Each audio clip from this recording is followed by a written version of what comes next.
550 toneladas de ayuda humanitaria para damnificados gracias al apoyo de Peruanos Solidarios. Seguimos recibiendo tus donativos, agua, frazadas nuevas, alimentos no perecibles en los centros de acopio ubicados en la Plaza Arona, cruce de las avenidas Juan de Arona y Navarrete en San Isidro, local de Cáritas, calle Omicrón 492 Callao. Súmate tú también a la campaña Perú da la mano.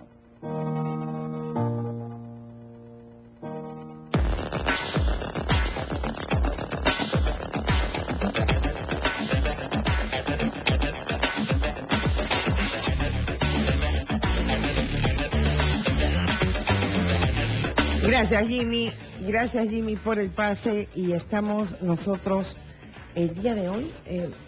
Creo que es indispensable que para que uno pueda hablar sobre un tema, conocerlo en su profundidad. Y creo que el tema de sodalicio hay que conocerlo para poder opinar o para poder, formarse un criterio. Y para ello estoy feliz de tener a Pedro Salinas, periodista conocido, y Paola Ugas, gran periodista también de investigación. Ellos vienen hace 7 años trabajando este tema, investigándolo. Han recibido el Premio Nacional de Derechos Humanos y el Premio Nacional, el Premio de IPIS.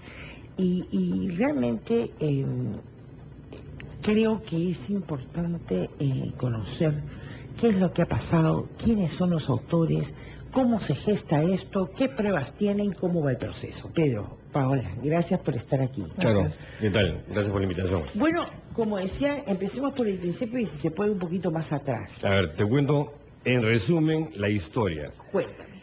El sodalicio de vida cristiana, o Sodalicium Christianae Vitae, en su nombre en latín, fue fundado por el limeño Luis Fernando Figari Rodrigo en el año 1971, 8 de diciembre de 1971. Esta organización, que empezó como una cosa limeña, católica, fue creciendo con el tiempo hasta convertirse en una sociedad de derecho pontificio. Es una organización católica muy importante, con presencia en los 5 continentes, con un patrimonio estimado conservadoramente en $800 millones. Los que mandan dentro de esta organización, a diferencia de otros movimientos similares, son los laicos, no los curas. Figari es laico, no es religioso. Y digamos, si quieres buscar algún tipo de símil, puedes pensar en figuras como el Opus Dei, como los neocatecumenales en España, tienes Comunión y Liberación en Italia. Y ojo que en el Perú tienes 2 movimientos de este tipo, Sodalicio, y el otro se llama Pro Ecclesia Santa o Pro Ecclesia Santa. No tengo la menor idea de que existía. Y en castellano es Avanzada Católica, que van a un target de gente joven, segmentos A, B, ¿no? Con plata. Es decir, el sodalicio reclutaba de alguna forma jóvenes de altas esferas económicas. Eso es Pau.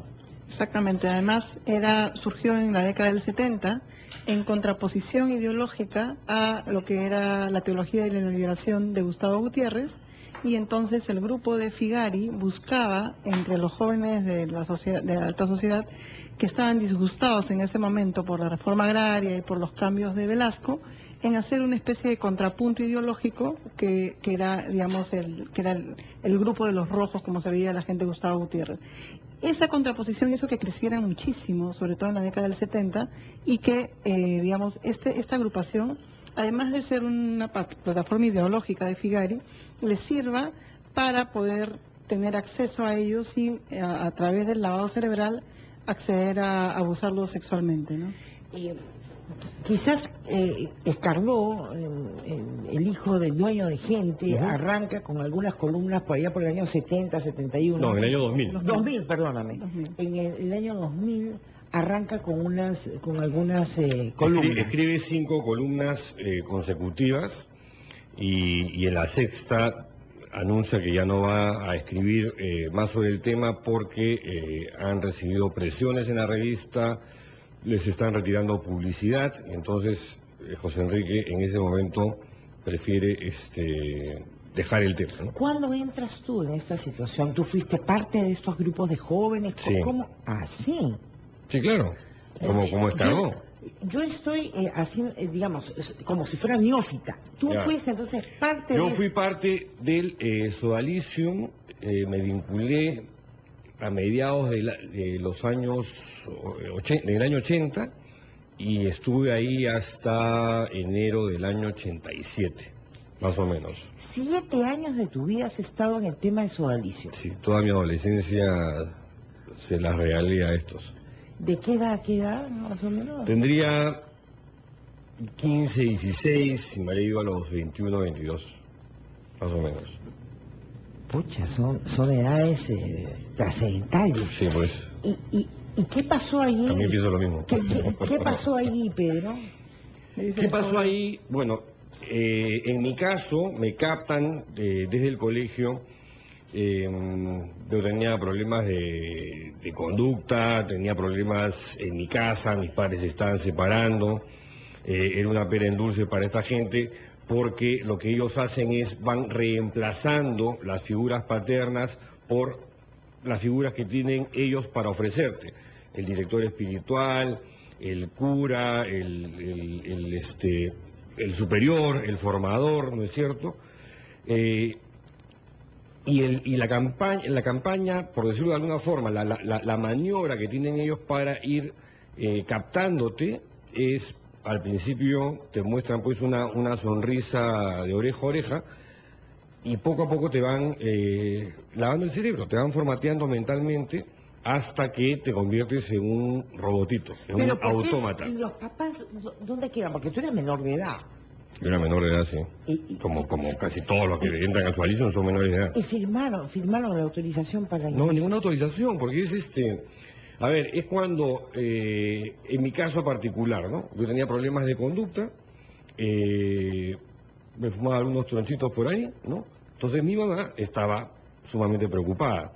Entonces cuando ve que voy a un retiro y después de ese retiro vengo con la mente un poco cambiada, y esta gente se aparece, porque mi mamá los conoce, digamos, con pintas de buena gente, ¿no? Con caras, looks de Boy Scout. Entonces, ella no ve nada malo en el asunto, ¿no? Correcto, y entras como si fuera un internado. No, es que el ingreso es gradual. Primero te van conectando, te relacionas con ellos, hasta que cumples 18 años, ¿no es cierto? O terminas el colegio. Terminando el colegio, haces tu promesa de aspirante, que es el primer escalafón en el organigrama Sodali. Ahora, si tú te conviertes en promesa de aspirante y ya tus estudios superiores quedan a un lado. No. No quedan a un lado, pero sí los condicionan. O sea, a mí me hicieron estudiar, por ejemplo, filosofía. En la facultad de Santo Toribio de Mogrovejo. O sea, donde tiene los 2 primeros años son estudios generales, pero a partir del tercero terminas filosofía y empiezas teología. Creo que era más o menos así la figura. Que terminó siendo un ambiente controlado por el Sodalicio, ¿no? Entonces, evidentemente, todos los que terminamos el colegio, si tú querías estudiar literatura, ingeniería, lo que fuera, había un condicionamiento fuerte, una presión muy fuerte para que todos pasáramos por lo que llamábamos la Santoto. La Santoto. La facultad de Santo Toribio, la facultad de filosofía.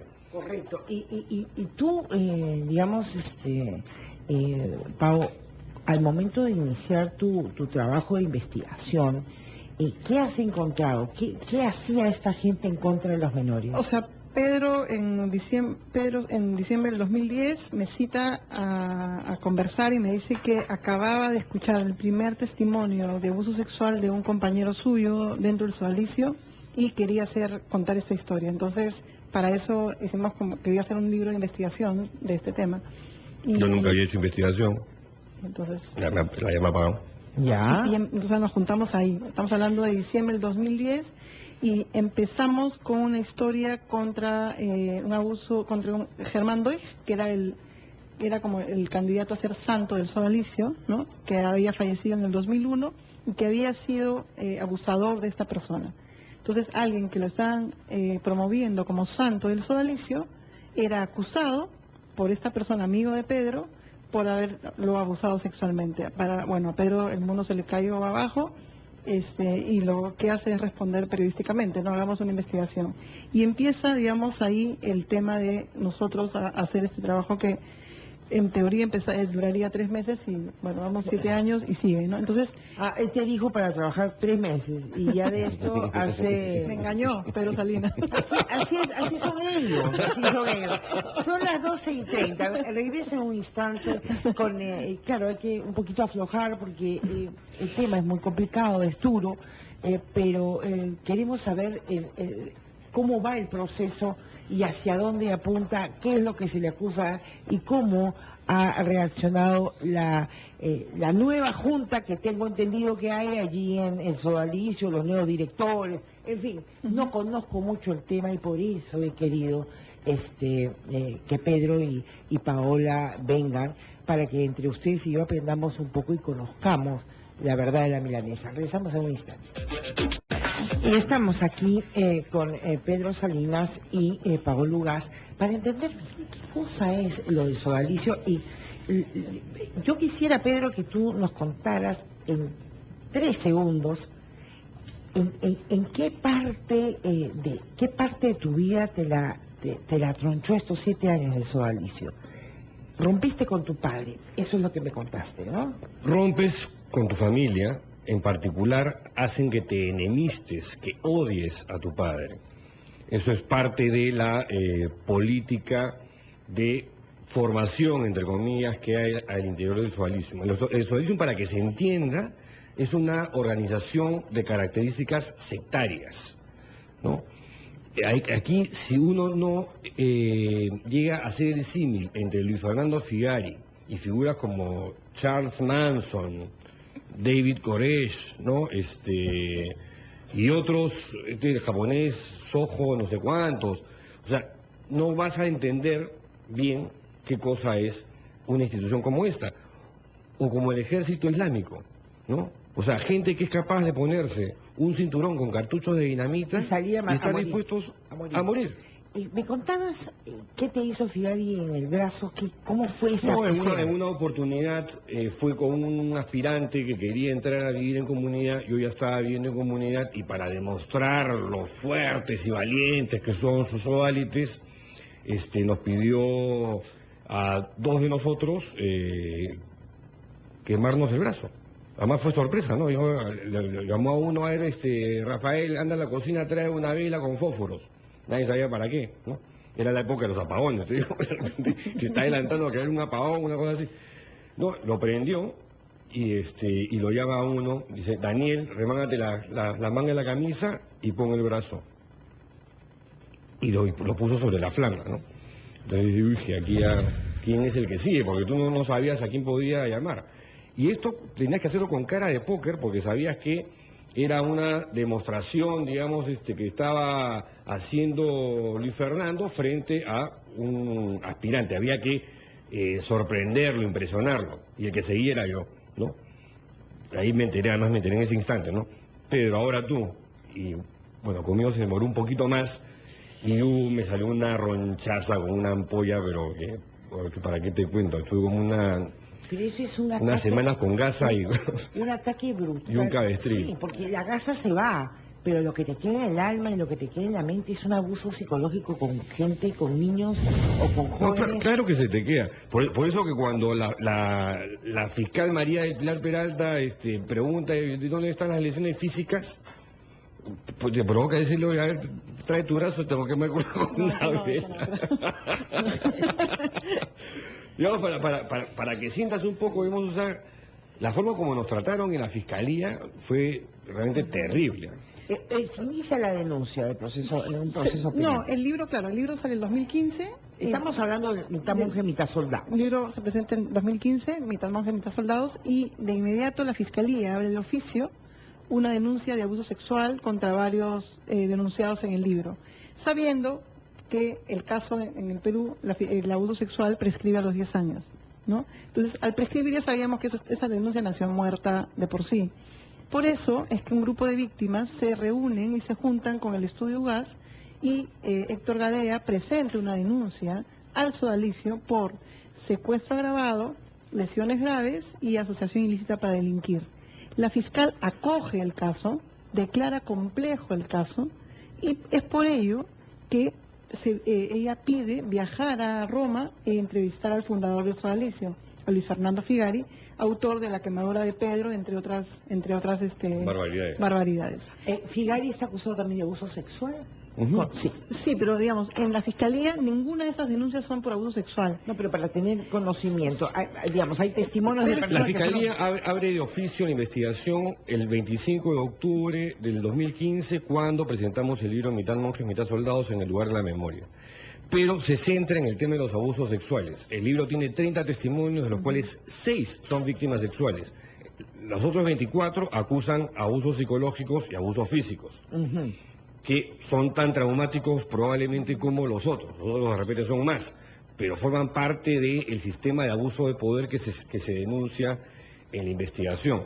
Entonces ella va allá, recibe el testimonio de Figari. Sí. Y regresa y archiva el caso, ¿es verdad? Es rarísimo porque, si te das cuenta, ¿cuántas fiscales viajan a Europa con presupuesto, digamos, que es magro del Ministerio Público? Consigue el presupuesto, viaja a Roma, entrevista a Figari, lo interrogan, y luego a los menos de 2 meses, cierra un caso que estaba declarado complejo. Ese es un privilegio que ni con Fujimori, ni con Toledo. Es muy difícil que viaje una fiscal, porque... Tú estabas por ahí, ¿no? Yo viajé a Roma. Tú viajaste a Roma, sí, ¿no, Pau? Ella es tréjala, Pau. Por eso la tiene 7 años junto a ti. Además hizo hablar a Luis Fernando Figari. Sí, Cuéntame. Claro, le pregunté si era inocente. ¿Y qué dijo? Que sí, que se consideraba inocente y que no hayan víctimas. Y que no habían víctimas y que le pedía a Moroni, el superior general de sodalicio, que sea santo. Fue un momento complicadísimo porque su abogado lengua, Balbi, le jalaba el brazo porque sabía que este personaje no había hablado nada nunca con la prensa y que lo que estaba diciendo era tremendo contra su defendido, ¿no? ¿Por qué era tremendo? Porque estaba negando que habían víctimas, luego de, más de no sé cuántas, más de 50 denuncias contra Figari, toda la organización en la picota, y él negando a la víctima el derecho de ser víctima, lo cual es gravísimo en cualquier contexto, ¿no? Y de repente se abre una luz, ¿no? Porque esta fiscal Peralta, ¿verdad?, archiva el caso. Acá no hay nada, no hay huellas, no hay nada, no pasó nada. No, además rechaza testimonios que nosotros le presentamos, rechaza pericias que nosotros le presentamos, le deja a los abogados de la otra parte que interroguen a los testigos que nosotros presentamos, e incluso a nosotros mismos nos interrogan. Pero eso no es posible. Bueno, pero eso fue lo que pasó, eso fue lo que hicieron. A ver, yo invito, más o menos ya tenemos algo cuajada en la historia, porque el fiscal superior ha tirado abajo esta resolución de Peralta y ha dicho, ábrase nueva investigación, ¿correcto? Porque esta señora no lo ha hecho bien. Y dice que no lo ha hecho bien, que eso también es bueno que lo haya dicho. Ajá. 212-5353 y en provincia 0824-802. Me gustaría saber tu opinión o me gustaría que pudieras dar alguna información. Este es el objetivo de esta secuencia y de esta participación de Pedro Salinas con Paolo Ugaz, que conozcas el tema de sodalicio y que puedas tú interpretar todo esto que ha pasado hace muchísimos años y que sin embargo empieza nuevamente a recoger los pasos de la justicia. 212-5353. Pedro, ¿qué es lo que ha dicho el fiscal superior? Lo que ha hecho es acoger un recurso de nulidad que presentaron nuestros abogados del estudio UGAS, que están actuando pro bono en este caso, y el fiscal además lo que ha hecho es reconocer el recurso de nulidad, con lo cual se anula todo lo actuado, se reabre el caso y se empieza de nuevo con otro fiscal u otra fiscal. Creo que va a ser una mujer de la 18ª Fiscalía. La verdad que no tengo bien el dato. ¿Y los cargos son los mismos? Exactamente. Sí. Sí, son asociación ilícita, lesiones graves y secuestro. Ahora, ¿él está en un retiro, digamos, obligatorio? ¿Cómo es la situación? Él está en una jubilación dorada, con un huevo de plata otorgado por la institución a pedido de el Vaticano, con la venia del Santo Padre, o sea, el Papa Francisco. Jorge de Pueblo Libre nos llama. Muy buenos días, Jorge. ¿Aló? Lo que estoy, o no me queda muy claro, es qué es lo que lo obligaba a este grupo de jóvenes o adolescentes a seguir dentro de esta organización que en alguna medida pues atentaba contra su vida, su salud, su aspecto psicológico, lo que fuera. Y lo otro es, cuando él menciona, el señor Salinas menciona de que a una persona viene y le dan muestra de lo que puede ser el poder o la forma de comportamiento que tengan ahí ante él. Bueno, yo entiendo que si soy yo, me doy media vuelta y me salgo y no hay nadie que me pueda obligar a estar ahí. Eso es todo, ¿verdad? Ya, esa es la típica respuesta de que no tiene la menor idea de qué cosa es el Sodalicium Christianae Vitae. Una vez más, el Sodalicio es una organización sectaria. Quien forma parte de la organización es un fanático, un talibán. Eso es. Por eso que, pero si te das cuenta que te vienen a atentar contra tu vida, ¿por qué no te fuiste? Pero tú A mí tenías 14 años, ¿no? El adoctrinamiento viene desde los 3, 11, 12, 13, 14. Cuando tienes 16, 17 años, lo único que quieres hacer en tu vida es ser sodalite. Y una vez que eres sodalite, lo siguiente que quieres hacer en tu vida es entrar a vivir en una comunidad, porque el que vive en una comunidad es el auténtico sodalite, ¿no? Y tú estás ahí para cambiar el mundo. Y una cosita, y además si tú les preguntas, hemos entrevistado para el libro muchísima gente, ¿no? Pero salieron 30 testimonios y después han salido muchos más testimonios que han corroborado lo que estamos diciendo. Pero en el caso de que tú le preguntas a un ex sodalite o un sodalite por qué has aguantado todo lo que has aguantado, te dicen porque si no me iba al infierno. Y tú te quedas como, ¿qué? Sí, esa es la diferencia entre el cielo y el infierno. Así los habían adoctrinado mentalmente, ¿no? Así es, me informan que Félix Moreno, gobernador regional del Callao... ¿Quieres hacer una pregunta? Sí, está declarando. Vamos con esto. Claro, Sí, claro. vamos, por favor.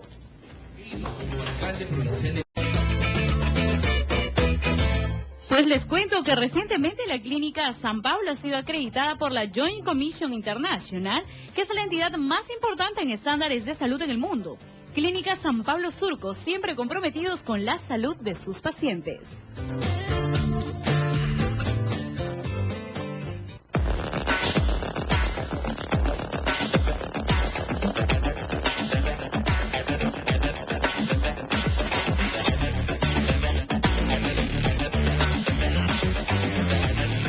Estamos aquí en Radio Capital, la radio que llega al corazón de la gente, hablando sobre el tema del sodalicio y para poder entender este proceso. Entonces ahora estoy con Pedro Salinas y con Pau Gas. Pau, ¿qué es lo que viene ahora? Bueno, se reabre toda la investigación, tienen que volver a declarar toda la cúpula del sodalicio que declaró con la fiscal. La fiscal que ahora tiene el caso tiene que hacer la investigación que no hizo la fiscal Peralta, tiene que hablar con los miembros de la comisión que formó el sodalicio luego del libro, de mitad monjes, mitad soldados, dirigida por Manuel Sánchez Palacios. ¿Quién es él, el que aparece ahí? El en la superior televisión? general Alessandro Moroni. Él forma una comisión cuando sale el libro en la cual participa Miguel Humberto Aguirre de la radio, pero todos ad honorem, Rosario Fernández, Manuel Sánchez Palacios, y en esa comisión que se forman, ellos en menos de 4 meses, 5 meses, hacen una confirmación de todo lo que habíamos denunciado en el libro. No solo eso, confirman que existen los personajes llamados los esclavos de Figaro, personajes que acompañaban al líder fundador de Sodalicio y que lo acompañaban en las madrugadas cuando él, como no dormía, veía películas, comía hasta el hartazgo y tenía unos caprichos muy raros, entre comillas, en el cual le sobaban el estómago y él hacía que baje en su mano a veces a su miembro viril, si es que era parte de como una especie de harén. Manuel de Coma nos llama. Manuel, muy buenos días. Buenos días. Buenos días. Para decirle que, bueno, el Sodalicio y el Opus Dei mayormente son organizaciones ultraderechistas, antiizquierdistas, antiprogresistas, son liberales en lo económico y conservadores en lo político y social. En realidad es un nido de fascistas. Mi pregunta es, ¿cuál ha sido el papel de nuestro santo peruano Cipriano Fujimori? Gracias. Bueno, que hayan jugado un rol en la ideología de la organización, creo que ninguno. O sea, sí es cierto que la formación en el Sualicium originariamente era fascista, 100% fascista. Estaba para Figari, la Falange española era un referente, era un modelo, primo de Rivera. Él escuchaba los discursos de Mussolini, como los de Adolfo Hitler, las marchas de las juventudes hitlerianas y cosas por el estilo. pero esto de los esclavos de Figari Es terrible, es muy fuerte. Es horrible. está fuerte. ¿Algún amigo tuyo fue esclavo? No, yo había escuchado, yo me he ido en el año 87, el Sualicium ha seguido creciendo, digamos, y sofisticándose con el tiempo. Es con la investigación de la comisión que preside Manuel de Sánchez Palacios y que conforma Rosario Fernández, es que nos enteramos de estos casos. O sea, yo llegué a tomar contacto con una de estas personas, con uno de los esclavos de Figari, pero es después de la publicación de la investigación, y Pau también hizo lo propio con otra persona. Es realmente una experiencia Fuertísima. muy fuerte, sí. Jaime desde San Luis nos llama. Jaime, muy buenos días.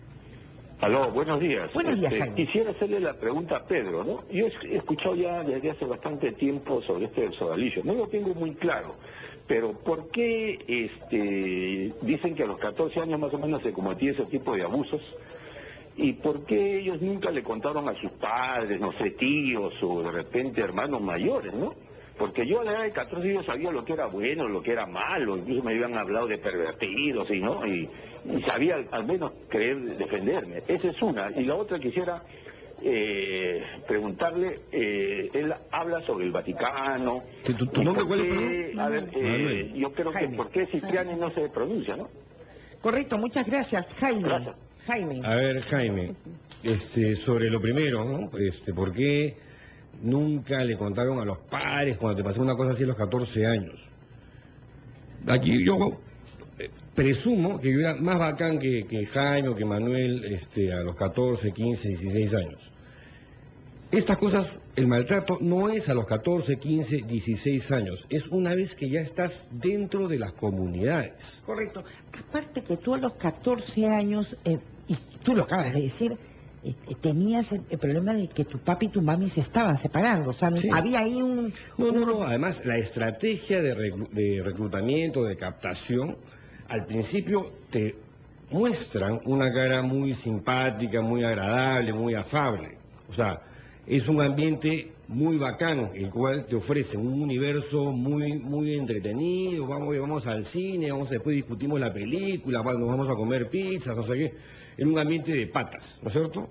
En el cual van reemplazando a tus amigos, en primer término, Con los miembros de y más adelante van reemplazando a tu familia.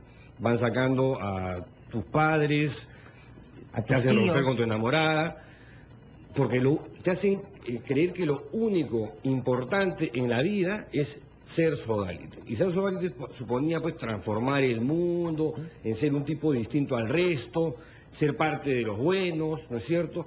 Tú eras el depositario de la verdad, tú tenías la verdad, el resto eran unos idiotas. Tal cual, o sea, mira, si me pongo a hablar en el lenguaje de Figari, simplemente... Sí. Rosa de Jesús María, con esa última llamada, luego hacemos una conclusión final. Rosita, ¿cómo está? Muy buenos días. Buenos días. ¿Se me escucha? Sí, claro, Rosa. Aló. Lo que yo le quiero decir a este señor es que no conoce nada de la vida cristiana, del seguimiento de Jesús. Él dice que les lavan el cerebro. Pero entonces, a todos los que bailan ballet o los que entran al ejército y que practican tanto y que exige es una exigencia grande lograr llegar a un buen nivel, mucho más para seguir a Jesús. Entonces habla del lavado de cerebro, de que los maltrataban, y hay miles de gente en Sodalite. Yo imagino que habrán jóvenes que están felices, que han encontrado a Jesús. El seguimiento a Jesús es exclusivo y no es ningún lavado de cerebro. Correcto, muchas gracias, Rosita. Respeto su opinión, pero digamos, otra vez, si hablamos de organizaciones de características sectarias, y existen personajes como Charles Manson, David Corey, Satya Sai Baba, Jim Jones y etc., o sea, y tienes el caso mexicano con Marcial Maciel o el caso chileno con Fernando Caradima, no me frieguen, pues, o sea, claro que existen líderes sectarios y que lo que hacen es captar gente para volverlas fanáticas y para tenerlos bajo el yugo de la obediencia que se convierte de pronto en el principal valor de la organización y termina siendo un autómata. Y te crees todas las cosas que te dicen ahí. Y puede ser víctima de abusos. Así es, porque lo que está diseñado ahí como organización, como arquitectura, es un sistema de abusos que empieza con los maltratos físicos y psicológicos y terminas en casos extremos de abusos sexuales. Sí, yo lo que quisiera decir además es que a todos los oyentes es que Perú es el país que tiene mayores casos de abusos sexuales a menores de edad en Sudamérica. Y un menor de edad no es que, digamos, que ha sufrido un abuso sexual, no es que lo tenga claro a esa edad. O sea, no es que va donde su papá, vamos al médico legista y hagamos la denuncia. Un niño a esa edad que ha sufrido un abuso sexual no tiene claro qué ha pasado con su cuerpo, qué ha pasado con él. Confunde la amistad con la llegada de estas personas, estos depredadores, que los toman y los usan, ¿no es cierto? El promedio de una persona para denunciar un caso de abuso sexual es 33 años, no es ahorita, no es ayer. Por eso es que estos casos, y por eso es que Pedro recibe ese testimonio cuando su amigo ya tenía más de 40 años. Ellos procesan, tu vida sigue pasando hasta que tú puedes contar lo que ha pasado. No es tan fácil de que a los 14 recibiste o que te enseñaron quién era Cristo, ¿no? Hay que pensar en que Perú es un caso especial y además nosotros deberíamos, el libro debería ayudar a que los menores de edad nunca más estén a solas con un religioso, sea de la religión que sea, y que no estén tampoco a solas con un profesor. Hay un caso en Cajamarca donde un profesor violó a 14 niñas y luego se suicidó, ¿no es cierto? 26. Bueno, imagínate. Ya, entonces a eso me refiero, en que los menores de edad están allí a la merced de esta gente depredadora. ¿Qué es lo que hay que prever en el futuro? Este caso es una gran denuncia y eso es lo que queríamos decir, ¿no? Muchísimas gracias, Pedro. Muchísimas gracias, Pau. Son las 1:01, los dejo. Gracias por su atención. Hoy día de 9 a 11 de la noche volvemos a estar. Wow. Y viene Silvia González. Capital te escucha. Así que muchísimas gracias por su atención.